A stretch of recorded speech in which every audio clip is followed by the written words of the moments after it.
નમસ્કાર. આજના આ અત્યંત રસપ્રદ સત્રમાં ખૂબ ખૂબ સ્વાગત છે. હા, આજના ઊંડાણપૂર્વકના વિશ્લેષણમાં આપણે એક બહુ જ મોટા વિષય પર વાત કરવાના છીએ. ચોક્કસ. શરૂઆત કરતા પહેલા એક સ્પષ્ટતા કરી દઉં કે આ આખી ચર્ચા અને વિશ્લેષણ માધવ જસાપરા દ્વારા પ્રસ્તુત કરવામાં આવી રહ્યું છે. બરાબર. અને આ બધી જ વિગતવાર માહિતીનો આપણો મુખ્ય સ્ત્રોત છે ગુજરાતી ટીવી. હા, ગુજરાતી ટીવીના રિપોર્ટ અને અન્ય સત્તાવાર ડેટાના આધારે આજે આપણે 2026 આઈસીસી મેન્સ ટી20 વર્લ્ડ કપ વિશે વાત કરીશું. આ માત્ર એક ક્રિકેટ ટુર્નામેન્ટ નથી રહી, પણ એક વૈશ્વિક ઇવેન્ટ છે. આપણો હેતુ માત્ર કોણ રમશે એ જાણવાનો નથી. સાચી વાત છે. આપણું મિશન એ સમજવાનું છે કે આ મેગા ઇવેન્ટ પાછળ કયા કડક નિયમો કામ કરે છે. અને સાથે જ તે અર્થતંત્રમાં કેટલા કરોડો રૂપિયા ઠાલવશે અને કેવી જાદુઈ ટેકનોલોજીનો ઉપયોગ થશે. તો સૌથી પહેલા ટુર્નામેન્ટના માળખાથી જ શરૂઆત કરીએ. 2026નો આ મહાસંગ્રામ 7 ફેબ્રુઆરીથી શરૂ થઈ રહ્યો છે. હા, ભારત અને શ્રીલંકામાં આનું આયોજન થશે.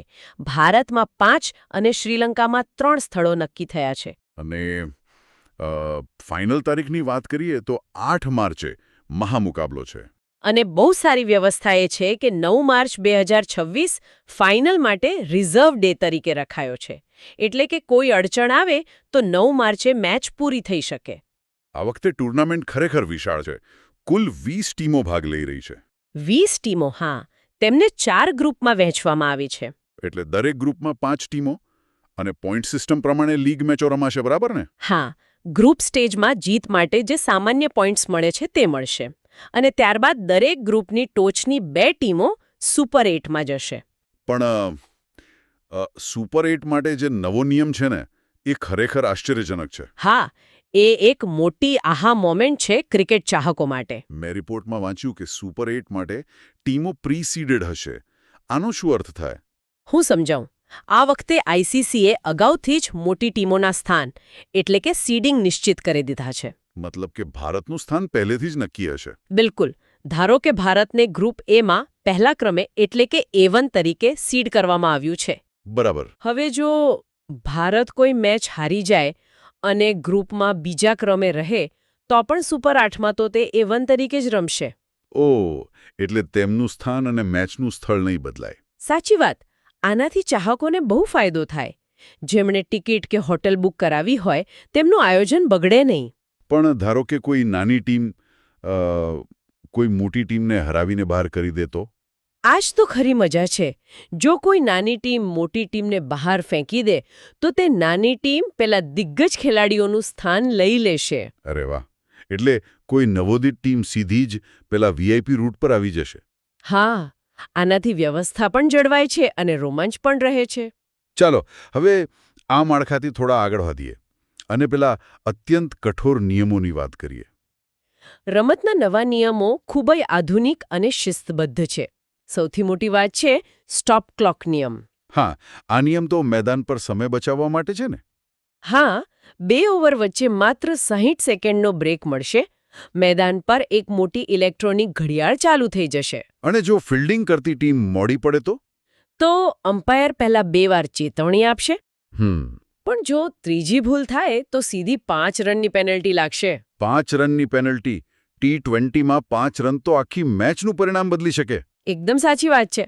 સમય જ પૈસા છે એટલે આટલી કડકાઈ જરૂરી છે. અને સમય બચાવવાનો આવો જ એક બીજો નિયમ છે ટાઈમ્ડ આઉટ. હા, આ નિયમ બહુ ચર્ચામાં રહ્યો છે.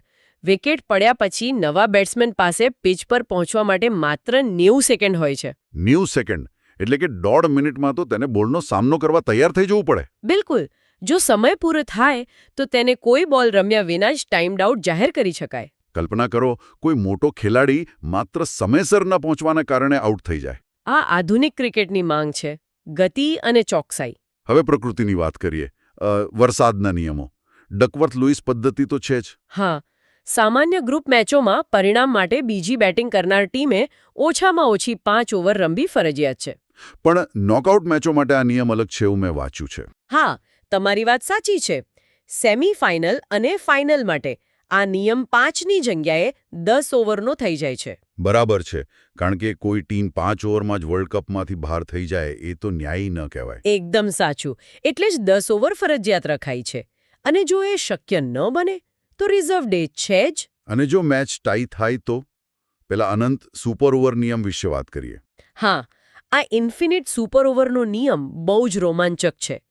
પહેલા બાઉન્ડ્રી કાઉન્ટનો નિયમ હતો, જે હવે કાઢી નાખ્યો છે. એટલે હવે જો મેચ ટાઈ થાય તો સુપર ઓવર, અને જો એ પણ ટાઈ થાય તો બીજી સુપર ઓવર, અને એ પણ ટાઈ થાય તો ત્રીજી. હા, જ્યાં સુધી સ્પષ્ટ વિજેતા ન મળે ત્યાં સુધી સતત સુપર ઓવર રમાતી જ રહેશે. આ તો ખરેખર શ્વાસ અદ્ધર કરી દે તેવું કહેવાય. પણ શરત એટલી કે સમય અને હવામાન સાથ આપતા હોવા જોઈએ. હા, એ પણ છે.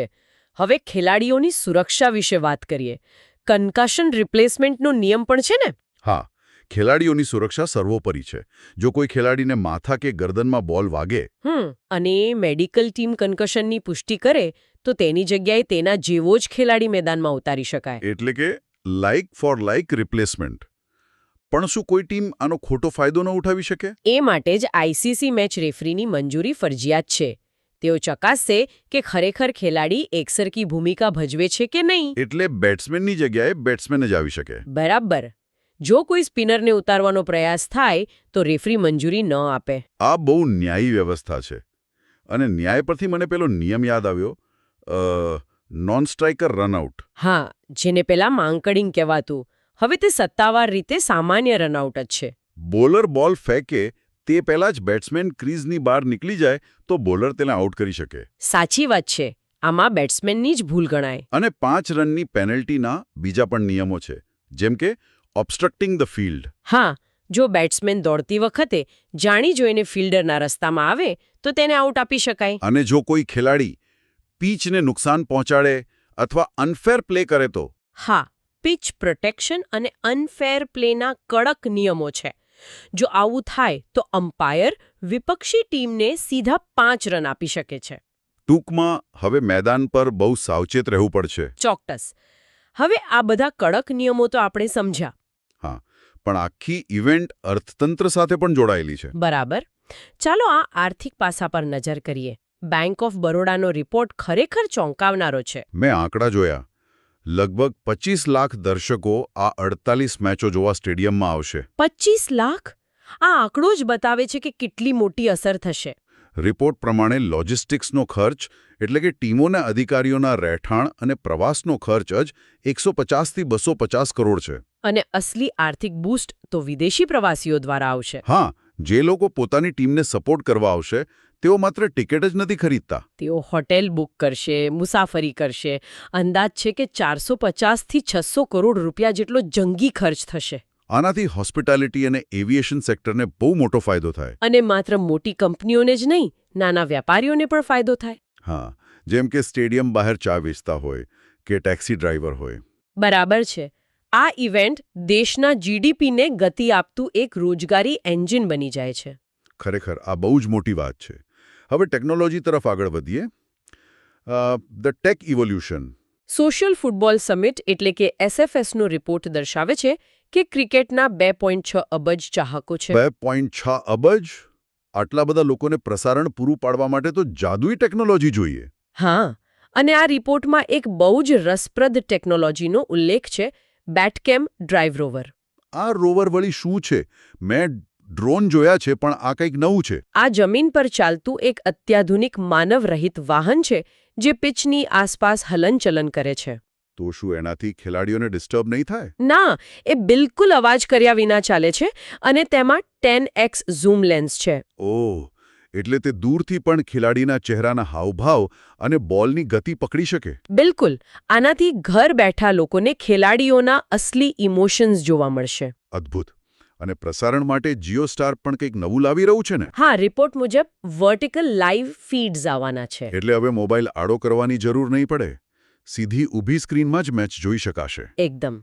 અને અવાજ માટે ડોલ્બી એટમોસ ટેકનોલોજી હશે. આ તો જાણે આપણે ખુદ સ્ટેડિયમમાં બેઠા હોઈએ એવો અહેસાસ કરાવશે. હા, અને 360 ડિગ્રી વ્યૂ પણ મળશે, જેથી મરજી મુજબ એંગલ બદલી શકાય. આ બધું સાંભળીને તો એવું લાગે છે કે 2026નો વર્લ્ડ કપ એક અલગ જ સ્તરનો હશે. હા, તો આપણે આખા સત્રનો સારાંશ કાઢીએ તો 2026નો T20 વર્લ્ડ કપ બહુ ખાસ છે. બરાબર.